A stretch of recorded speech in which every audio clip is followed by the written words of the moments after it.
Bonjour, je m'appelle Cécilia. Pendant que ma fille était branchée à des machines en unité de soins intensifs, respirant à peine, ma sœur était en train de faire l'essai routier d'une voiture de luxe achetée avec un prêt de 549 000 $ à mon nom. Et mes parents? Ils m'ont dit de me taire pour protéger la famille. Mais comment se taire quand le silence est ce qui vous détruit? Avant de commencer, à quelle heure écoutez-vous, et d'où? Laissez un commentaire ci-dessous, car, croyez-moi, cette histoire, elle ne se termine pas là où vous le pensez. Les murs de l'unité de soins intensifs ne faisaient aucun bruit, mais ils savaient tout.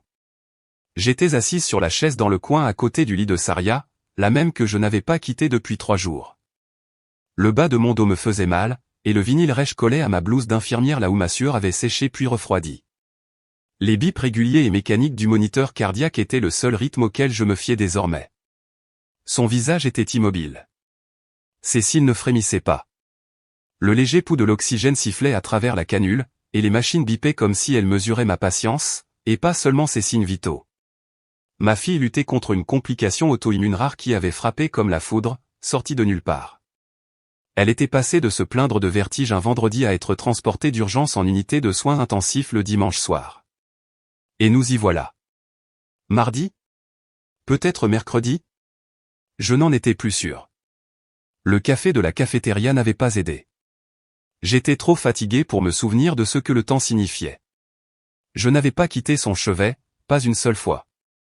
Mes chaussures avaient encore des taches de sel de la gadoue du parking que j'avais traversé quand l'ambulance l'avait amené. Je portais toujours le même sweat à capuche. Je ne m'étais pas douché, et je m'en fichais. J'ai vérifié à nouveau sa perfusion, non pas parce que c'était nécessaire, mais parce que cela me donnait quelque chose à faire à part pleurer. Mon travail de thérapeute respiratoire pédiatrique signifiait que je comprenais tous les fils et les pompes mieux que la plupart des parents, mais rien de tout cela n'aidait maintenant. Je ne pouvais pas réparer ce qui était brisé en elle. Tout ce que je pouvais faire, c'était attendre et essayer de ne pas m'effondrer. Puis mon téléphone a vibré. Je l'ai ignoré au début. Probablement un autre suivi de la pharmacie, ou un planificateur, ou peut-être Medicaid qui me rappelait après 2 semaines de silence, bien que j'en doutais. J'avais déjà laissé 4 messages vocaux. Il a vibré à nouveau. J'ai jeté un coup d'œil à l'écran, un numéro que je ne reconnaissais pas, indicatif de l'Illinois. J'ai hésité, puis j'ai répondu. Allô? Une voix d'homme, sèche et professionnelle. Madame Cécilia Warren? Oui. Je vous appelle concernant le retard de paiement de votre prêt automobile de luxe, numéro de dossier se terminant par 0228. C'est votre 2e paiement manqué, d'après nos dossiers. Je vous demande pardon? J'ai cligné des yeux.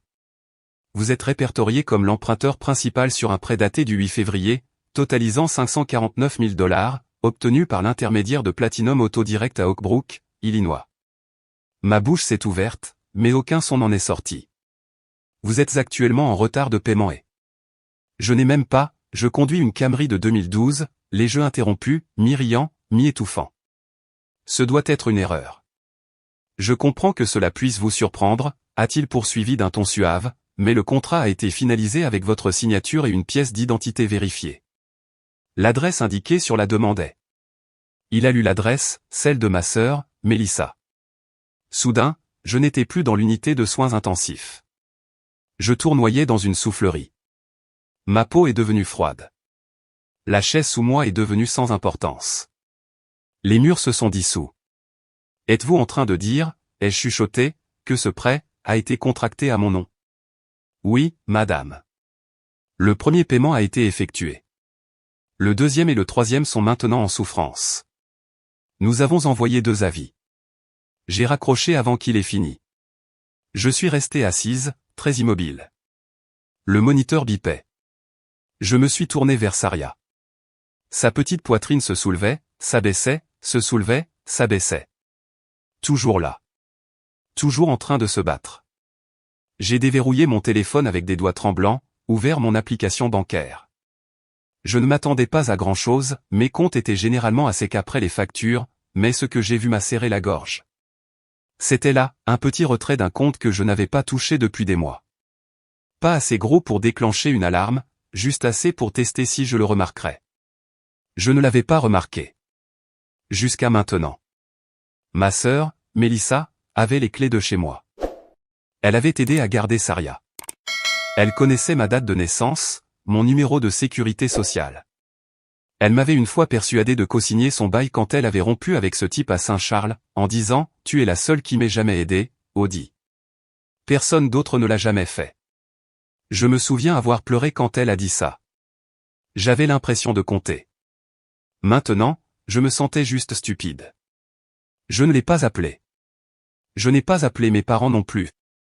Je suis juste restée assise là, à regarder le ventilateur travailler pour ma fille, essayant de me souvenir du moment exact où ma famille avait cessé d'être un lieu sûr.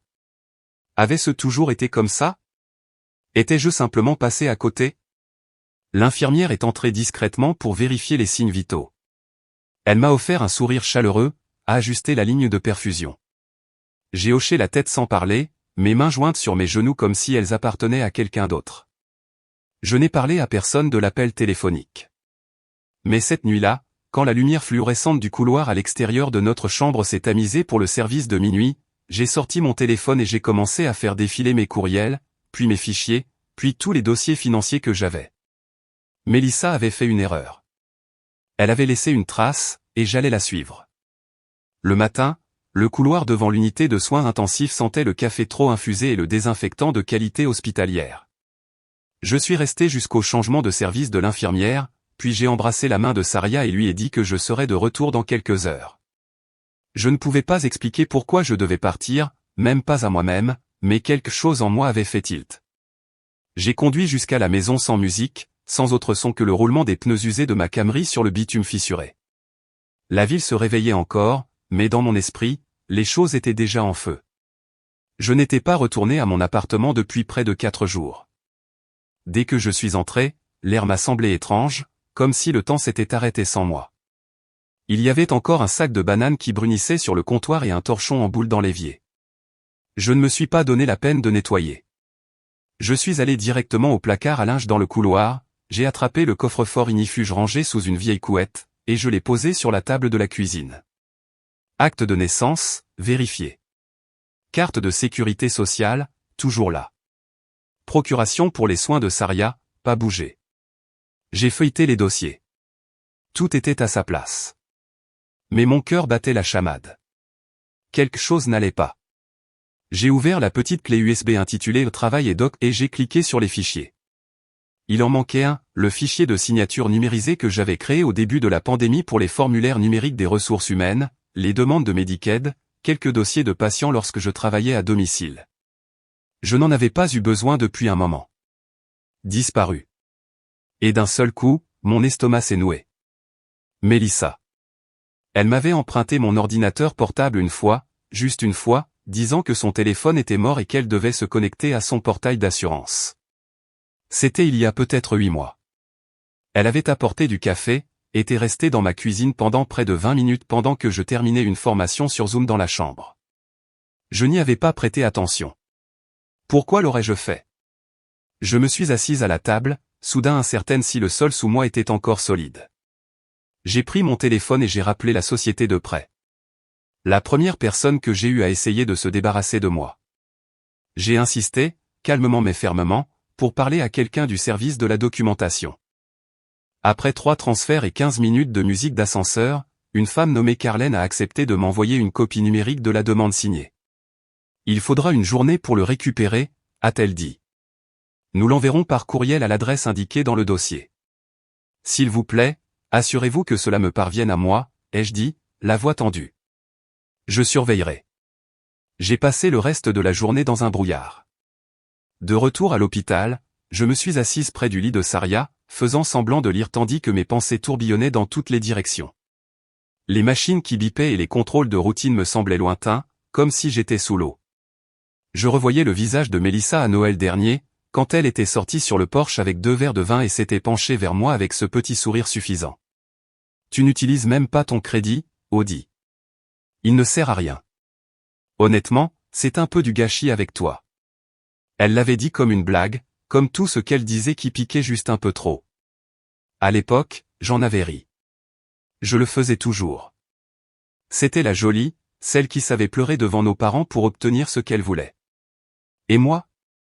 J'étais la fiable, celle qui travaillait, économisait, préparait le dîner pour maman après son opération pendant que Mélissa s'envolait pour Scottsdale pour sa santé mentale.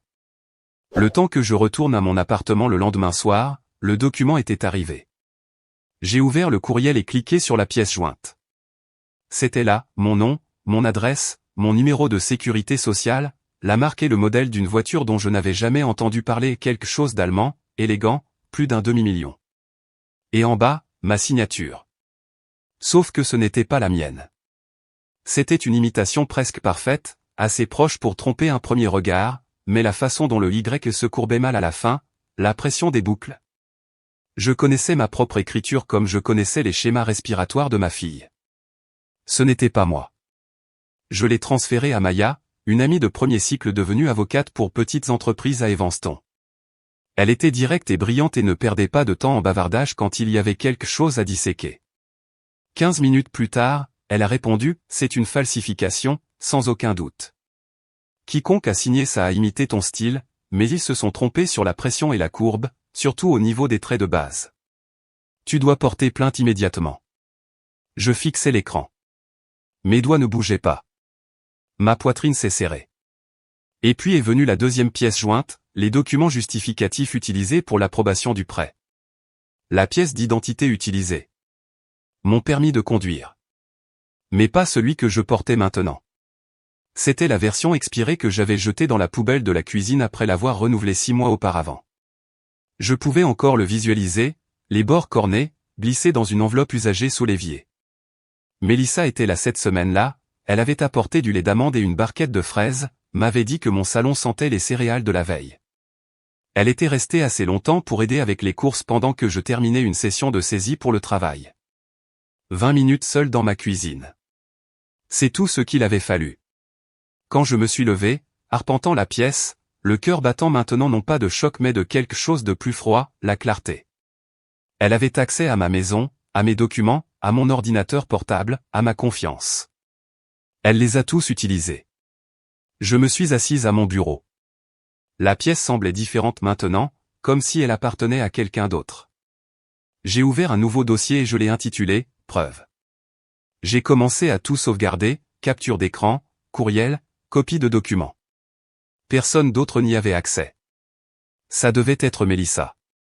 Le plus dur n'était pas de réaliser qu'elle avait falsifié mon nom, c'était de réaliser jusqu'où ma famille irait pour la protéger. Le samedi après-midi, j'avais mémorisé chaque courbe de cette fausse signature, chaque faute de frappe dans la demande falsifiée, chaque ligne de ce permis expiré numérisé sur un PDF comme s'il y avait sa place. J'aurais dû rester à la maison. J'aurais dû rester à l'hôpital. Mais quelque chose me disait que je devais y aller. La maison de mes parents à Evanston n'avait pas changé. Même volet bleu, même allée fissurée, même carillons éoliens tintant contre la balustrade du porche comme s'ils ne savaient pas mieux. Je suis resté devant la porte pendant une bonne minute avant de sonner. La tarte au pacan dans ma main était encore chaude de la boulangerie sur Clark Street, mais mon estomac s'est retourné à l'odeur. Maman a ouvert, les bras déjà tendus. « Cécilia, ma chérie, regarde-toi. Tu as l'air fatiguée. Entre, entre. » J'ai souri comme les gens sourient quand ils l'ont répété devant le miroir. Je sors juste de l'hôpital. Elle m'a embrassé sur la joue et n'a rien demandé de plus. À l'intérieur, tout sentait le poulet au romarin et le produit à polir au citron. Papa était déjà au meuble à vin, fredonnant quelque chose de la Motown et versant des vers sans demander les préférences.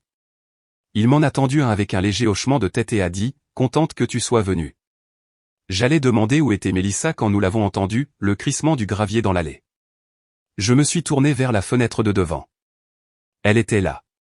Une voiture étrangère noire et élégante s'est arrêtée en glissant comme si elle arrivait d'un rêve payé par quelqu'un d'autre.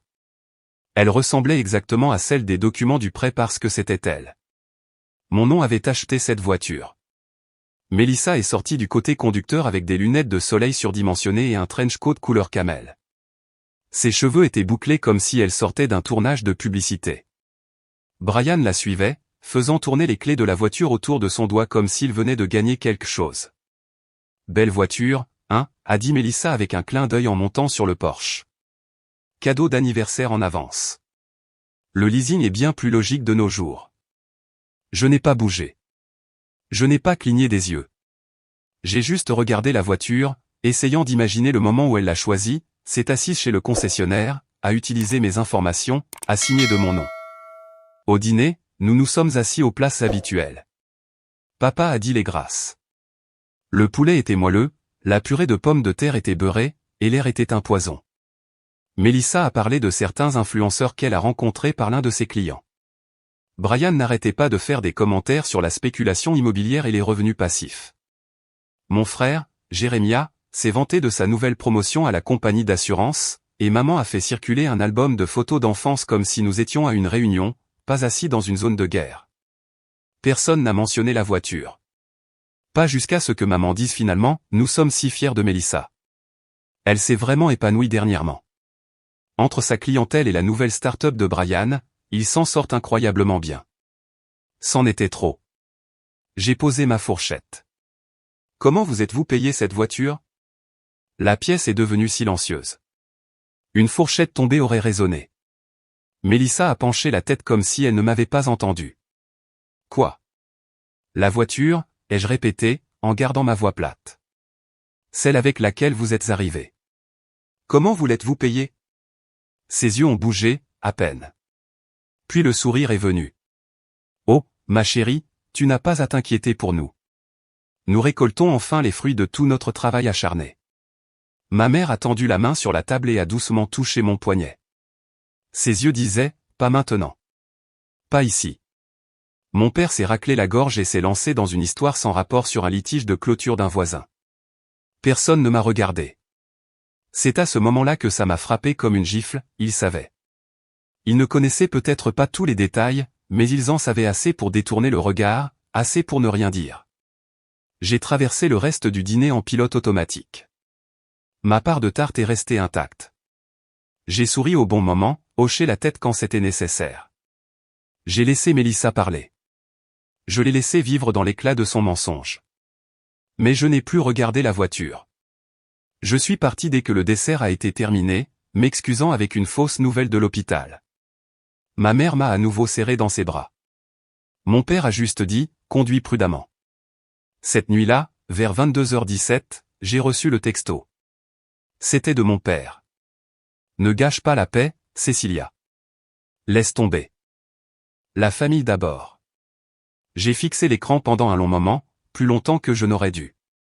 J'ai pensé à chaque fois que j'avais conduit Mélissa quand sa voiture était en panne, chaque fois que j'avais gardé ses enfants gratuitement quand elle avait un truc de travail, chaque repas que j'avais préparé quand elle n'avait pas envie de faire les courses, chaque prêt que je n'avais jamais réclamé. Et puis j'ai pensé à Saria, toujours inconsciente, toujours en train de se battre. La famille d'abord.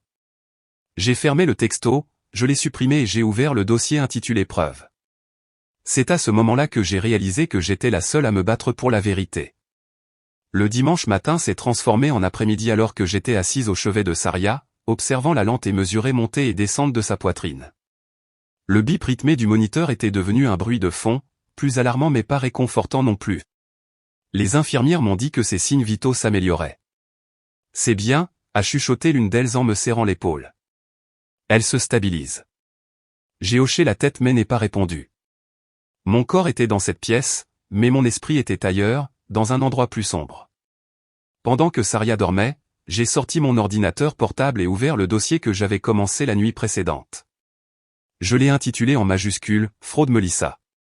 Cela semblait à la fois stérile et intime, comme nommer une blessure que j'avais cessé de prétendre inexistante. J'ai imprimé les documents du prêt, surligné chaque mensonge, la signature falsifiée, le numéro de sécurité sociale, mon nom, sa voiture. Le dossier s'est épaissi de relevés bancaires, de captures d'écran et d'une impression de ce permis de conduire expiré que j'avais jeté en janvier. J'ai tout ajouté.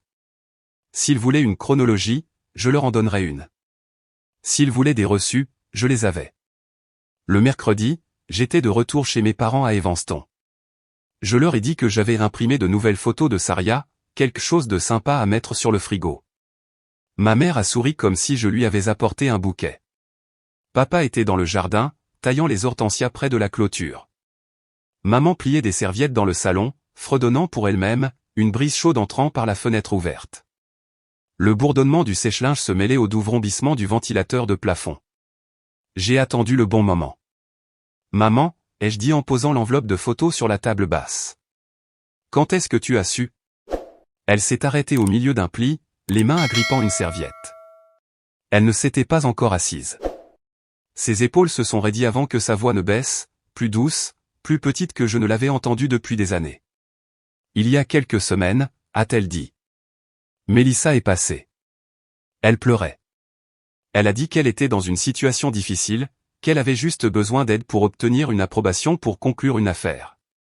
Elle a dit que c'était temporaire, que ça ne te dérangerait pas. Ma mâchoire s'est crispée. Et tu as cru ça? Elle a dit que c'était juste de la paperasse, que tu étais trop débordé avec l'hôpital et que tu ne le remarquerais même pas. J'ai dégluti difficilement.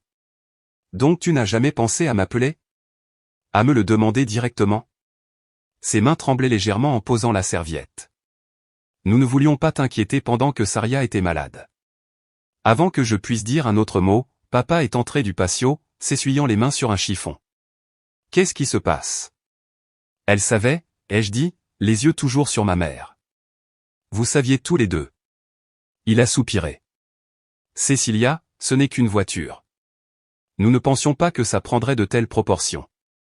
Je me suis tourné vers lui, le cœur battant. Ce n'est pas juste une voiture. C'est une usurpation d'identité. C'est 549 000 $ à mon nom pendant que je vivais à l'hôpital, priant pour que ma fille s'en sorte. Il n'a pas dit un mot. Ma mère avait l'air sur le point de pleurer.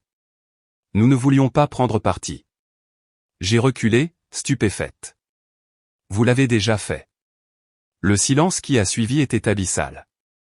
Pas un mot, pas un souffle, juste le tic-tac de l'horloge au-dessus de la cheminée et le faible bourdonnement du sèche-linge, qui tournait encore. Je n'ai pas dit au revoir. J'ai pris mon sac à main et je suis parti. La porte s'est refermée doucement derrière moi. Pas de claquement, pas de scène, juste le dernier souffle d'une pièce où la confiance s'était doucement vidée. Cette nuit-là, je me suis assise à ma table de cuisine pendant que la bouilloire chauffait. L'enveloppe de preuves imprimées était à ma droite, mon téléphone à ma gauche. J'ai tapé un message à mon ami avocat, David, peux-tu me recommander quelqu'un qui s'occupe de crimes financiers? J'en ai assez d'attendre. Il a répondu 3 minutes plus tard. J'ai quelqu'un pour toi. Elle est bonne. Ancienne procureure fédérale. Tu veux que je vous présente? Oui, ai-je répondu. S'il te plaît. La bouilloire a sifflé. J'ai versé l'eau et j'ai attendu. Je leur avais donné une dernière chance de faire ce qui était juste. Ils l'ont utilisé pour rester silencieux. L'horloge sur ma table de nuit indiquait 3h12 du matin quand je me suis réveillé, le cœur battant à tout rompre, trempé de sueur. Je ne pouvais pas bouger. Mon corps semblait gelé, mais mon esprit tourbillonnait. Je venais de rêver que Saria était piégée derrière un épais mur de verre, tapant dessus, hurlant, sa voix assourdie. Je me tenais de l'autre côté, impuissante, les poings en sang à force d'essayer de le briser. Aucun son, aucune fissure, juste l'image de sa bouche criant « Maman, aide-moi ». Je me suis assise et j'ai pressé la paume de mes mains sur mes yeux. Plus de sommeil cette nuit-là. Le matin, j'étais encore en robe de chambre quand je suis allé à la porte et j'ai vu 3 enveloppes blanches à moitié enfoncées dans ma boîte aux lettres. Pas de logo, juste des étiquettes imprimées à la machine. Ce genre de courrier n'apporte jamais de bonnes nouvelles. Je suis rentré en traînant les pieds, je les ai laissés tomber sur le comptoir de la cuisine et j'ai fait du café, trop fort. J'ai déchiré la première enveloppe alors que la bouilloire sifflait derrière moi. Avis d'approbation. Mon nom, mon numéro de sécurité sociale. Une nouvelle carte, limite de 25 000 $, ouverte il y a 3 semaines. Je n'avais rien demandé. La deuxième enveloppe a rendu mes mains maladroites. Une autre approbation, cette fois pour 18 000 $. Même format, même mensonge. La troisième a été le coup de grâce. Dernier avertissement, action de recouvrement imminente. Un paiement manqué, une carte que je n'avais jamais touchée. Il prétendait que je devais 1 329 $. Je me suis laissé tomber sur la chaise de la cuisine comme si on m'avait arraché la colonne vertébrale. J'ai ouvert mon ordinateur portable et me suis connecté à CreditWiz. Mon score avait chuté brutalement, de 740 à 580, comme si quelqu'un avait tiré le tapis sous les fondations que j'avais mis des années à construire. Un bon crédit était tout ce qu'il me restait pour protéger l'avenir de ma fille, pré-étudiant, un nouvel appartement, peut-être même un meilleur plan de santé plus tard. Mélissa ne m'avait pas seulement trahi, elle avait planifié cela, calculé, comme si elle écorchait quelqu'un et lui reprochait de saigner. Je n'ai pas pleuré. J'en avais envie. Au lieu de cela, j'ai fixé l'écran jusqu'à ce que mes yeux me brûlent. Puis je l'ai refermé, assise là avec le genre d'immobilité qui semble dangereuse. En fin d'après-midi, je conduisais vers le poste de police. Je ne me souvenais même pas d'avoir pris mes clés, c'était juste un instinct. À mi-chemin, je me suis garé dans un parking tranquille près d'une église méthodiste, j'ai coupé le contact et je me suis appuyé contre l'appui-tête. Mon téléphone a vibré. Maman. Son texto disait, Mélissa a dit qu'elle s'arrange pour te rembourser. S'il te plaît, ne rends pas les choses plus compliquées qu'elles ne le sont. C'est ta sœur. Ma gorge s'est serrée si vite que ça m'a fait peur. Je sentais mon cœur se presser contre mes côtes comme s'il voulait sortir. J'ai tapé et effacé, tapé à nouveau.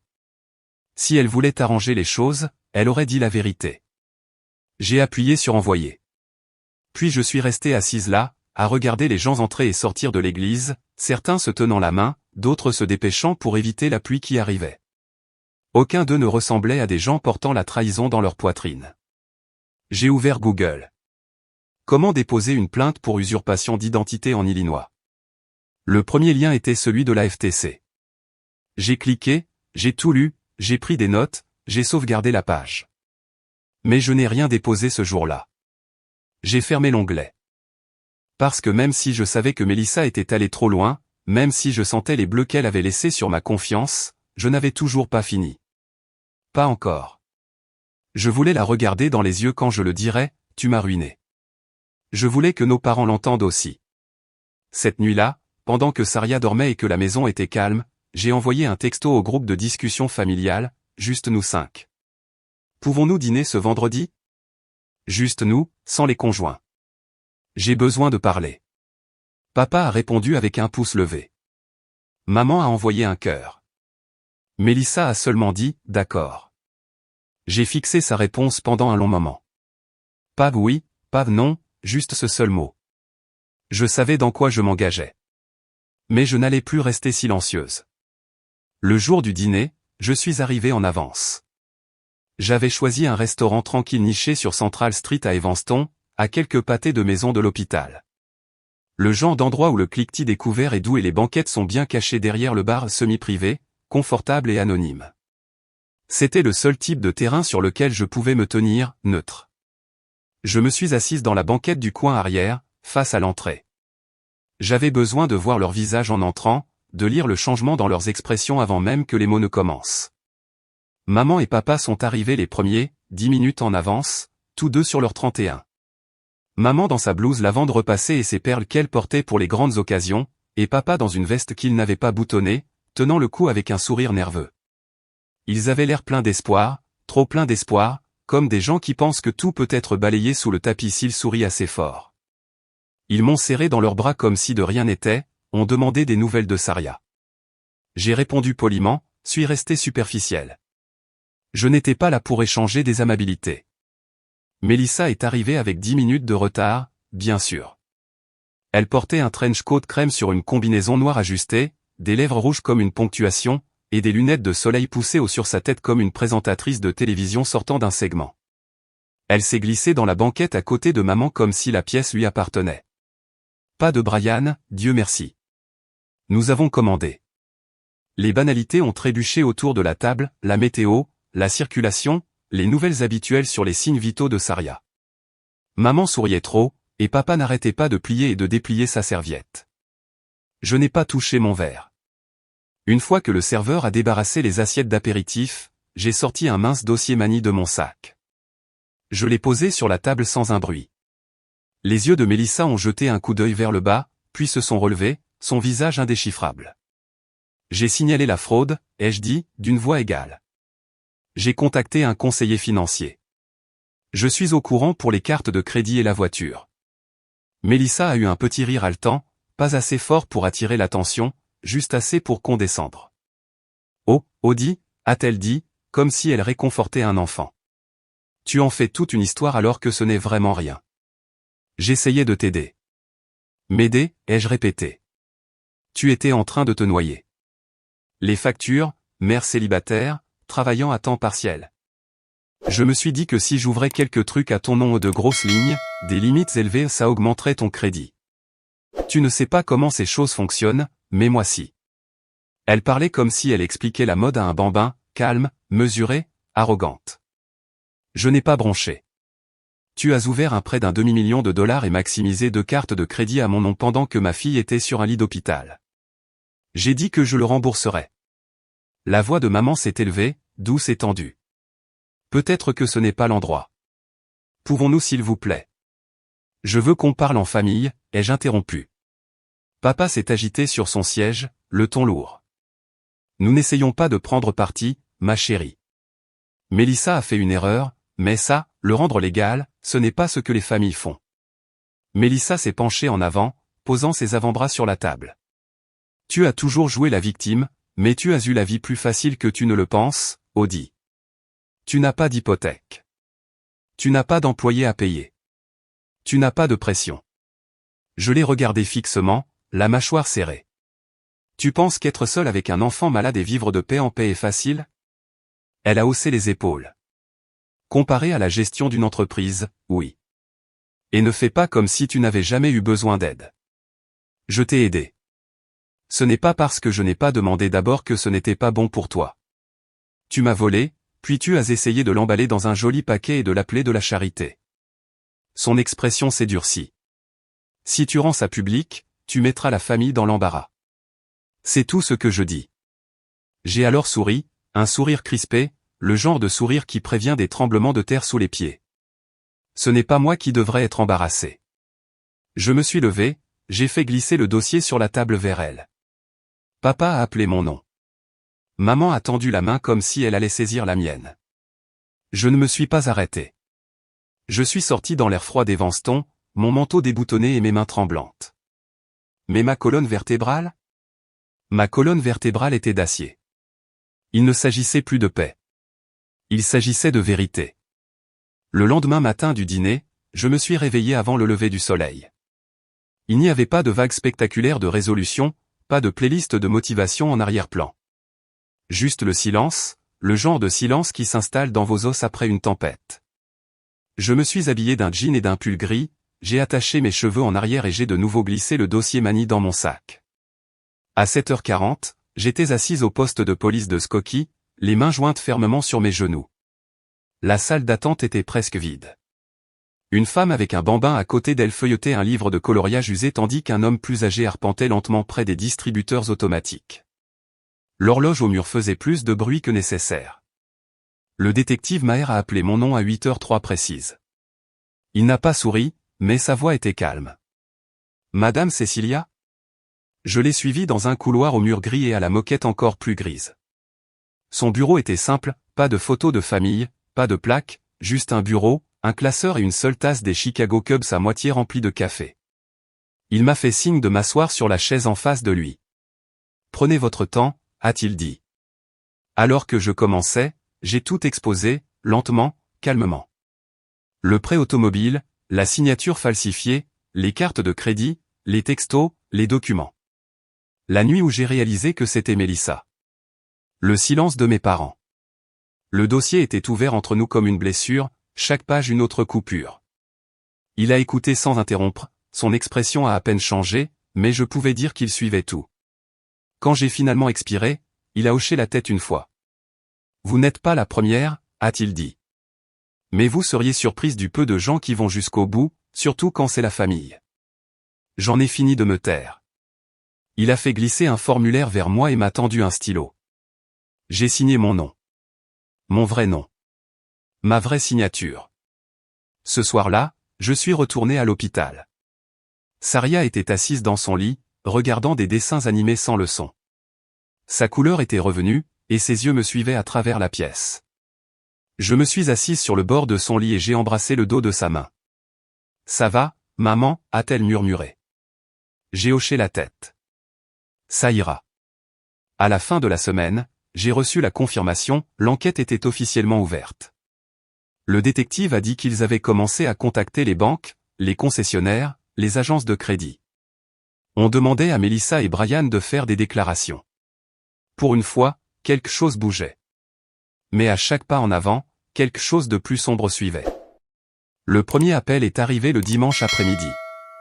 C'était ma cousine, Lisa, de Milwaukee.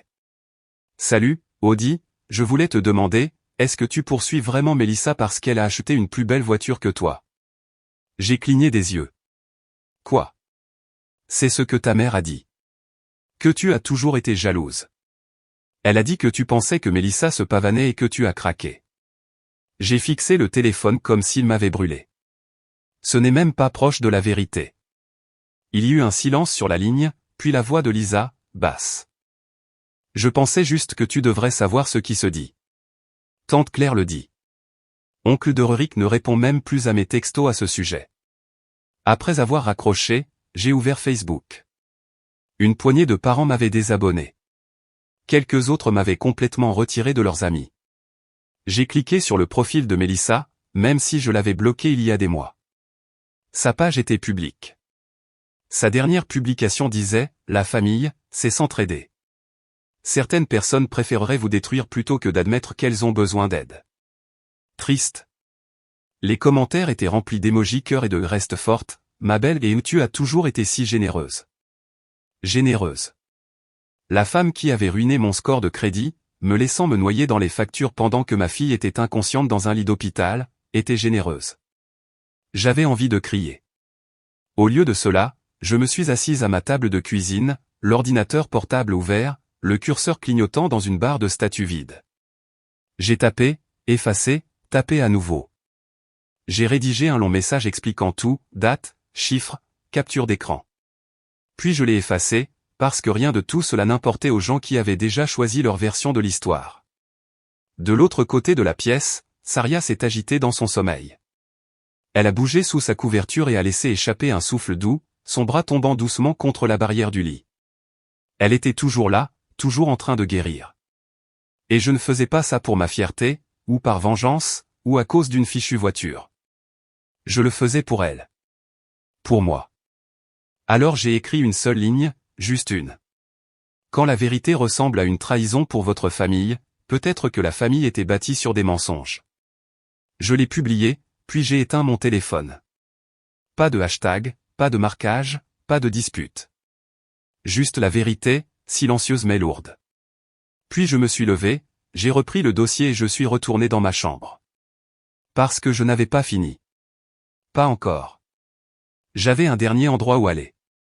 Je n'ai pas eu besoin de réveil pour me lever ce dimanche-là. Mon corps fonctionnait avec quelque chose de plus aiguisé que le sommeil, la résolution. Je me suis habillé d'un pantalon noir et d'une blouse bleu marine ajustée, rien de tape à accent grave l'œil. Mon dossier, maintenant épais de preuves, était zippé dans mon sac en cuir. J'ai sauté le petit déjeuner, juste de l'eau. J'avais besoin que mes mains soient stables. La salle de banquet du Wilmette Country Club était exactement ce à quoi je m'attendais, trop de flûte à champagne pour 11 heures du matin, un pianiste jouant des reprises de chansons d'amour jazzy dans le coin, et une bannière drapée sur du lin blanc qui disait les 40 ans d'amour en lettres dorées. Ramona était près de la fenêtre, des perles autour du cou, rayonnant vers des parents éloignés. Mélissa se tenait à côté d'elle, les cheveux bouclés, la robe ajustée, le rire assez fort pour attirer les regards. Brian faisait le tour comme s'il était en campagne électorale, serrant des mains, tapant dans le dos.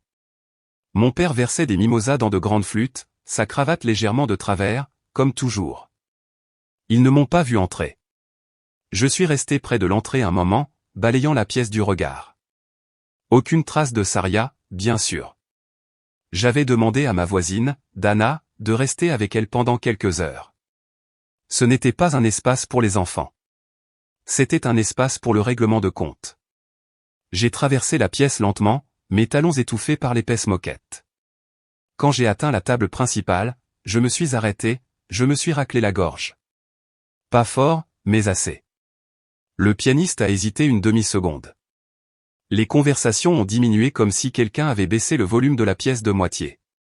J'ai posé le dossier devant le gâteau. Ce ne sera pas un toast, ai-je dit, d'une voix égale. Ce sera la vérité. Une vague de mouvements. Les têtes se sont tournées. Mélissa s'est figée au milieu d'une gorgée. Le sourire de Brian a disparu. On m'a demandé de me taire, ai-je continué. Mais le silence est la façon dont les gens comme Mélissa s'en sortent en ruinant des vies. J'ai ouvert le dossier. Une par une, j'ai étalé les feuilles, une copie du prêt automobile que Mélissa a contracté en utilisant mon nom, une impression de mon rapport de crédit où mon score avait chuté de 160 points en 3 mois, des relevés de cartes de crédit que je n'avais jamais ouvertes liées à mon numéro de sécurité sociale, une copie de mon permis de conduire expiré qu'elle avait volé, des captures d'écran de courriel envoyés depuis un faux compte à mon nom à des concessionnaires et des prêteurs, et enfin, un rapport de police. Numéro de dossier officiel, fraude, enquête en cours. Ceci, ai-je dit, en jetant un coup d'œil à Mélissa, est ce que ma sœur a fait pendant que ma fille se battait pour sa vie en unité de soins intensifs. Des halètements. Une main s'est portée à la bouche de quelqu'un. Des flûtes à champagne ont tinté alors qu'une se renversait. Une fourchette a cliqueté sur le sol. Mélissa s'est levée brusquement, sa chaise raclant le sol. C'est de la diffamation. Non, ai-je dit, en la regardant droit dans les yeux.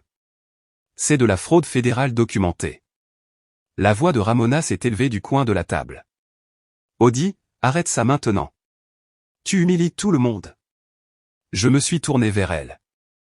Ce n'est pas moi qui devrais me sentir humilié. Brian a fait un pas en avant, mais Albert a levé une main, ferme et tranchante.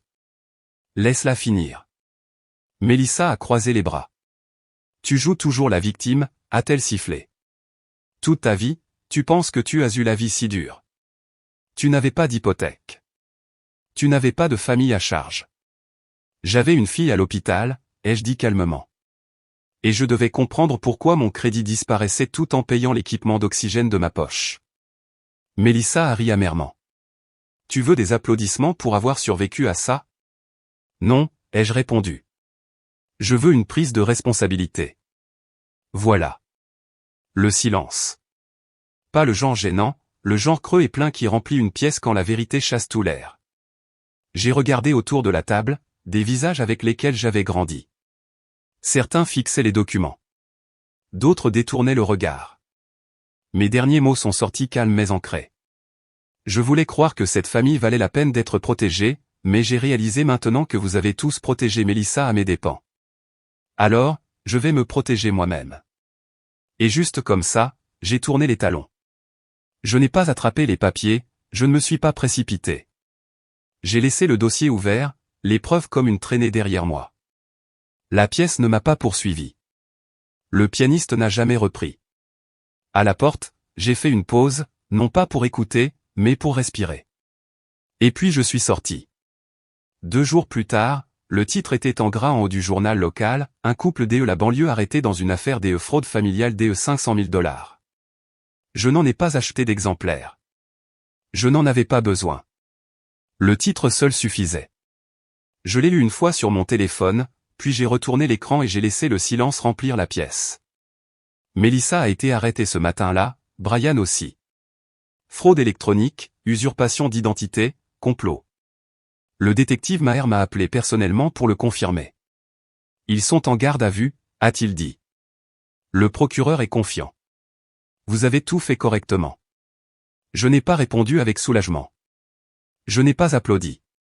J'ai juste expiré, longuement et lentement, le genre de souffle qui semble avoir été coincé dans vos côtes pendant des mois. 4 jours se sont écoulés avant que j'aie des nouvelles de mes parents. C'était ma mère, bien sûr.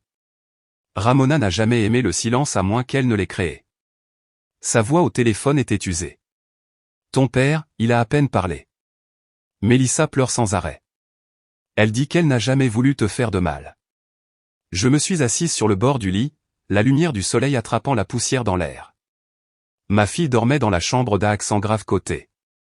Elle ne voulait pas te ruiner, a répété ma mère, un peu plus doucement maintenant. Mais elle l'a fait, ai-je dit, pas avec colère, juste comme un fait. Il y a eu une pause, puis, d'une voix si petite que j'ai failli la manquer, pourrons-nous un jour redevenir une famille? J'ai dégluti, non pas parce que je n'avais pas de mots, mais parce que je savais que ceux que je choisirais comptaient. Je ne sais pas, ai-je répondu. Mais je sais que je ne peux pas être la seule à essayer de tout faire tenir ensemble. Des semaines ont passé. La date du tribunal approchait. Mélissa et Brian ont tous deux plaidé coupables. Pas de procès prolongé, pas de drame télévisé, juste des signatures sur des accords de plaidés coupables et des murmures d'avocats. La restitution a été ordonnée, mais je savais qu'il ne fallait pas retenir mon souffle. Des années, voire des décennies, pour rembourser ce qu'ils avaient pris, si cela arrivait un jour. Je n'ai pas attendu que la justice ressemble à de la guérison. En sortant du palais de justice, je ne me sentais pas victorieuse. Je me sentais légère, comme si j'avais enfin cessé de traîner une vie qui n'avait jamais été la mienne. À la maison, l'appartement sentait le thé à la cannelle. Ma fille était assise près de la fenêtre, les genoux repliés, en train de lire. Ses cheveux, encore fins à cause de la maladie, mais ses joues n'étaient plus grises, juste douces et les siennes. J'ai marché derrière elle et j'ai doucement passé mes bras autour de ses épaules. Elle s'est penchée en arrière sans un mot. Plus tard, nous avons arrosé les plantes. Le basilic avait besoin d'être taillé, la menthe avait envahi son pot. Puis, après un dîner tranquille de sandwich au fromage grillé et de soupe à la tomate, elle a posé la question à laquelle je ne m'étais pas préparé. « Maman, est-ce qu'on va bien maintenant ?» Je l'ai regardée, vraiment regardée. Cette fille en avait trop vu pour son âge, et pourtant, elle choisissait l'espoir. « Nous allons déjà bien », ai-je murmuré. 2 mois se sont écoulés avant que Mélissa ne m'écrive une lettre. Elle est arrivée dans une enveloppe ordinaire, sans adresse de retour. Son écriture n'avait pas changé depuis le lycée, des boucles, trop soignées, en faisant trop. Elle était remplie d'excuses, de raisons, de justifications, et quelque part vers la fin, une ligne qui disait « J'espère qu'un jour tu comprendras pourquoi j'ai fait ce que j'ai fait ». Je n'ai pas fini la lettre. Je l'ai pliée soigneusement, puis je l'ai glissée dans le tiroir où se trouvait maintenant le rapport de police. Pas par amertume, mais parce que certaines choses appartiennent au passé, et je n'allais plus les porter. Pour le prochain anniversaire de ma fille, j'ai organisé une petite fête dans notre jardin. Pas de photographe, pas de flûte à champagne, juste des chaises pliantes, des rires qui ne cachaient pas de rancune, et un gâteau au chocolat qui avait vraiment un goût sucré. Une voisine, quelqu'un qui n'avait pas connu toute l'histoire, m'a demandé « Parles-tu encore à ta sœur ?» J'ai souri, pas cruellement, juste clairement. Certaines choses n'ont pas besoin d'être dites, ai-je dit. Certaines lignes, une fois franchies, restent brisées. Et puis j'ai ri, un rire vrai et profond. Mais je guéris. Selon mes propres termes. Plus tard dans la nuit, après que tout le monde soit parti et que la vaisselle soit empilée, je me suis assise à mon bureau. J'ai pris le même stylo que j'avais utilisé le jour où j'ai signé le rapport de police. Cette fois, je ne signalais pas de dommages. J'ai écrit un chèque, un vrai, à moi-même, pour ouvrir un nouveau compte d'épargne. Un qui n'appartenait qu'à moi et à ma fille. Un qui ne serait pas vidé en secret ou lié au mensonge de quelqu'un d'autre. Parce que rester silencieuse m'a un jour tout coûté. Mais trouver ma voie? C'est ça qui m'a sauvé.